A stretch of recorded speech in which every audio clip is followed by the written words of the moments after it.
नमस्कार. श्री स्वामी समर्थ. अवधूत चिंतन श्री गुरुदेव दत्त. गुरुचरित्र अध्यात्म या माझ्या युट्यूब चॅनेलमध्ये मी कल्याणी तुम्हा सर्वांचे मनापासून स्वागत करते. आजच्या व्हिडिओमध्ये आपल्याला बघा काही जणींना प्रश्न पडलेला असतो की आपण संक्रांतीच्या वेळी नक्की कुठल्या रंगाची साडी परिधान करावी, हा देखील खूप जणींना प्रश्न पडलेला असतो, किंवा कोणत्या रंगाच्या बांगड्या आपण घालाव्या. तर ह्या सर्व गोष्टींची जी उत्तर आहे ती मी आज या व्हिडिओमधून सांगणार आहे. तर बघा, जर आपण संक्रांतीचा माझा जर दुसरा व्हिडिओ तुम्ही बघितला असाल तर त्यामध्ये सांगितलेलं आहे की संक्रांती देवी यावेळी पिवळ्या रंगाची साडी परिधान करून आलेली आहे. त्यामुळे तुम्हाला पिवळा रंग वर्ज्य करायचा आहे. बघा, पिवळा रंग तसं तर चांगल्या शुभ कार्यासाठी खूप महत्वाचा मानला जातो. म्हणजे मांगल्य कार्यामध्ये व्यवस्थितपणे आपण पिवळ्या रंगाचे वस्त्र आवर्जून परिधान करत असतो.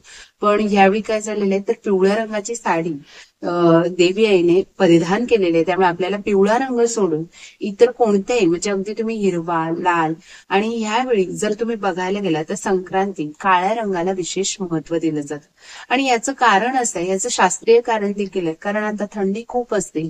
जर तुम्ही कधी उन्हाळ्यात काळा रंग जर परिधान करून जर गेला तर त्यावेळी तुम्हाला चटके बसलेले जाणवतील.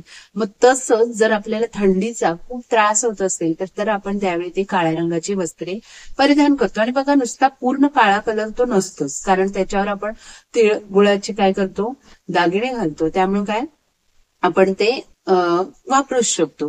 तर बघा, काही जणींना प्रश्न पडतो की पिवळा रंग परिधान करायचा नाही, मग हळद वापरावी का, सोन्याचे दागिने घालावे. तर याला काहीही हरकत नाहीये. आपण हे सर्व वापरूच शकतो, कारण हे जे आहे ते नॅचरल गोष्ट आहे.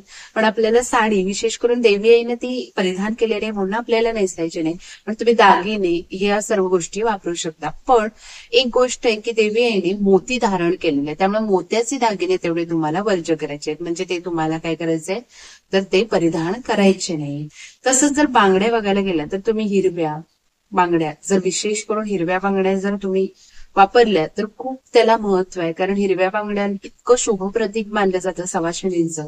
त्यामुळे त्या तुम्ही आवर्जून वापरा. कोण कोण एक एक डझन भरतात, सव्वा सव्वा डझन भरतात. जर कुणाला जमलं नाही तर एका हातामध्ये 6 आणि दुसऱ्या हातामध्ये 7 बांगड्या असं तुम्ही देखील करू शकता. म्हणजे चढ प्रमाणे त्या बांगड्या तशा वापरायच्या असतात. त्यामुळे तुम्ही 6 आणि 7 याप्रमाणे त्या. तर अशा पद्धतीने आपण बघितलेलं आहे की कुठल्या रंगाची साडी तुम्हाला नेसायची, तसंच तुम्हाला कुठल्या बांगड्या घालायचे. तर हा व्हिडिओ आवडला तर नक्कीच या चॅनेलला तुम्ही लाईक, शेअर आणि सबस्क्राईब